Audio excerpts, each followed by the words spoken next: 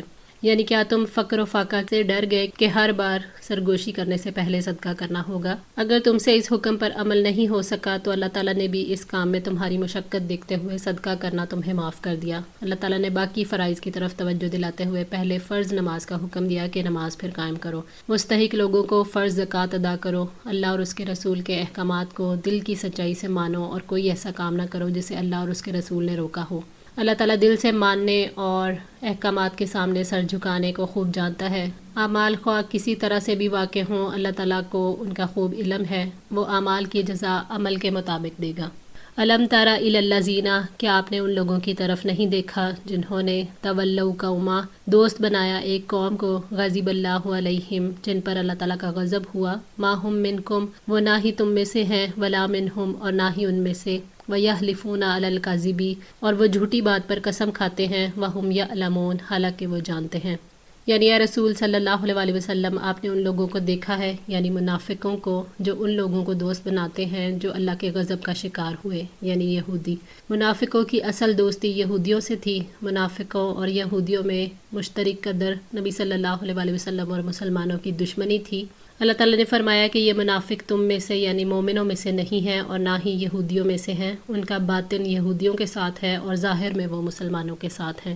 یہودیوں کو قسمیں کھا کر یقین دلاتے تھے کہ ہم دل سے آپ کے ساتھ ہیں، اور مسلمانوں کو کہتے تھے کہ ہم سچے دل سے اللہ اور اس کے رسول پر ایمان لائے اور سچے اطاعت گزار ہیں۔ یہ آیات اس دور میں نازل ہوئی جب مدینہ میں منافقین کا زور تھا اور یہودیوں کی سازشیں بھی عروج پر تھیں اور ابھی انہیں جلا وطن نہیں کیا گیا تھا۔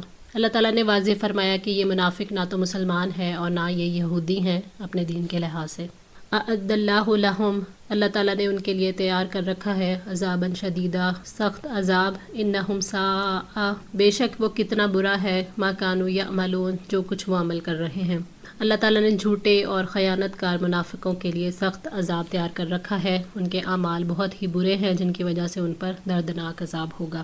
اتخذوا انہوں نے بنا لیا ایمانہم اپنی قسموں کو جنتاً ڈھال، فصدوا عن سبیل اللہ پھر انہوں نے روکا اللہ کی راہ سے، فلہم عذاب مہین پس ان کے لیے رسوا کن عذاب ہے۔ منافق اپنی قسموں کے ذریعے مسلمانوں کی گرفت سے اپنے آپ کو اور اپنی جان اور مال کو بچاتے ہیں، مسلمانوں اور نبی صلی اللہ علیہ وسلم کے خلاف شکوک و شبہات اور وسوسے پیدا کرتے ہیں تاکہ لوگ اسلام قبول نہ کریں۔ انہوں نے کفر کو اپنے دل میں چھپایا اور ایمان ظاہر کیا، جھوٹی قسمیں کھا کر مسلمانوں کو اپنی وفاؤں کا یقین دلایا اور آہستہ آہستہ انہیں اللہ کے راستے سے روکا۔ اللہ تعالیٰ کے نام کی جھوٹی قسمیں کھا کر اس کی توہین کی، اس لیے ان پر قیامت کے دن ذلت والا عذاب مسلط ہوگا جو کبھی ان سے علیحدہ نہیں ہوگا۔ لن تغنیا ہرگز کام نہ آئیں گے انہم اموالہم انہیں مال ان کے، ولا اولادہم اور نہ ان کی اولاد، من اللہ شیئا اللہ سے کچھ بھی، اولئک اصحاب النار یہی لوگ آگ والے ہیں، ہم فیہا خالدون اور اس میں ہمیشہ رہنے والے ہیں۔ یعنی جب اللہ تعالیٰ انہیں توہین آمیز عذاب دے گا تو ان کے مال اور ان کی اولاد ان کے کسی کام نہیں آئے گی، نہ وہ ان کی مدد کر کے ان سے عذاب کو ہٹا سکیں گے اور نہ ہی ان کی جانب سے کوئی ثواب انہیں پہنچے گا۔ یہ لوگ توہین آمیز آگ کے عذاب میں رہیں گے اور کبھی وہاں سے نکل نہیں پائیں گے۔ یوم یبعثہم اللہ جمیعا جس دن اللہ تعالیٰ ان سب کو اٹھائے گا، فیحلفون لہ تو وہ اس کے سامنے بھی قسمیں کھائیں گے، کما یحلفون لکم جیسے وہ تمہارے سامنے قسمیں کھاتے ہیں، ویحسبون اور وہ سمجھتے ہیں، انہم علی شیء کہ بے شک وہ کسی چیز پر ہے، الا انہم هم الکاذبون سن لو بلا شبہ وہی جھوٹے ہیں۔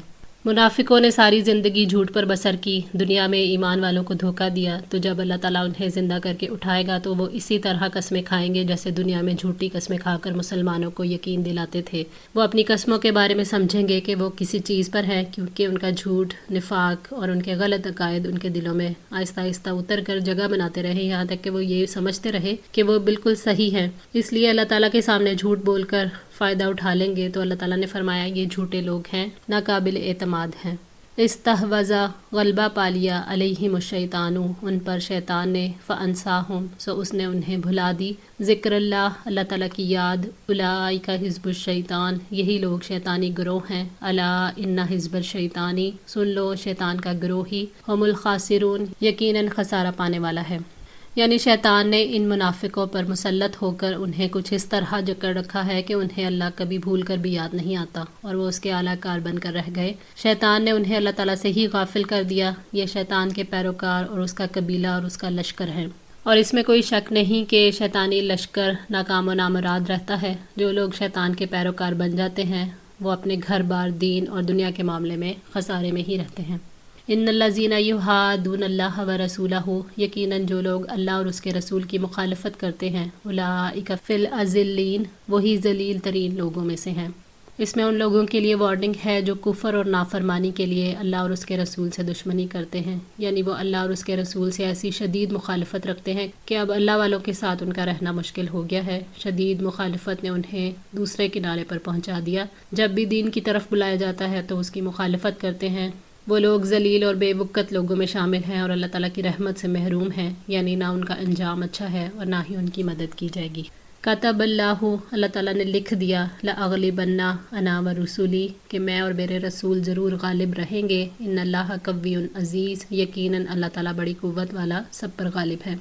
اللہ تعالیٰ نے لوح محفوظ میں لکھ رکھا ہے، جس کی تحریر میں کوئی تبدیلی ممکن نہیں، کہ میں اور میرے رسول غالب رہیں گے، دلیل اور تلوار کے ساتھ۔ یہ ایک ایسی ہستی کا وعدہ ہے جو طاقتور اور غالب ہے، اور اسی کے لیے حکم ہے۔ وہ اتنا طاقتور ہے کہ اپنے رسولوں کی مدد کر سکتا ہے، اور یہ وعدہ ہر اس شخص کے لیے ہے جو اللہ اور اس کے رسولوں پر ایمان لاتا ہے۔ جو کچھ انبیاء لے کر آئے ان کی اتباع کرتا ہے تو وہ اللہ کے گروہ میں شامل ہو گیا۔ جو کامیاب لوگوں پر مشتمل ہے ان کے لیے دنیا اور آخرت میں غلبہ ہے، اور یہ ایسا وعدہ ہے جس کی خلاف ورزی نہیں کی جائے گی، نہ ہی اس میں کوئی تبدیلی ہوگی، کیونکہ یہ ایسی ہستی کا وعدہ ہے جو سچی، نہایت طاقتور اور غالب ہستی ہے۔ لا تجدوا قوما، آپ ان لوگوں کو نہیں پائیں گے، یؤمنون باللہ والیوم الآخر، جو اللہ اور آخرت کے دن پر ایمان رکھتے ہیں، یوادون، کہ وہ دوستی رکھتے ہوں، من حاد اللہ ورسولہ، ان سے جنہوں نے اللہ اور اس کے رسول کی مخالفت کی، ولو کانوا آباءہم، اگرچہ وہ ان کے باپ ہوں، او ابناءہم، یا ان کے بیٹے ہوں، او اخوانہم، یا ان کے بھائی، او عشیرتہم، یا ان کا خاندان ہو۔ ایمان اور کفار کے ساتھ دوستی جمع نہیں ہو سکتے۔ بندہ اس وقت تک اللہ اور یوم آخرت پر ایمان رکھنے والا نہیں بن سکتا جب تک کہ وہ ایمان کے تقاضوں پر عمل نہیں کرتا۔ ایمان کو قائم کرنے والوں کے ساتھ محبت رکھنا یہ ہے کہ اس شخص کے ساتھ دشمنی رکھی جائے جو ایمان کو قائم نہیں کرتا، چاہے وہ لوگوں میں سب سے زیادہ اس کے قریب ہی کیوں نہ ہو۔ صحابہ رضی اللہ تعالیٰ عنہ نے اپنے باپ، بیٹے، بھائی، چچا، ماموں اور دیگر رشتہ داروں کو قتل کرنے سے بھی گریز نہیں کیا جب ان کے رشتہ داروں نے کافروں کے ساتھ مل کر اہل اسلام سے جنگ کی تھی۔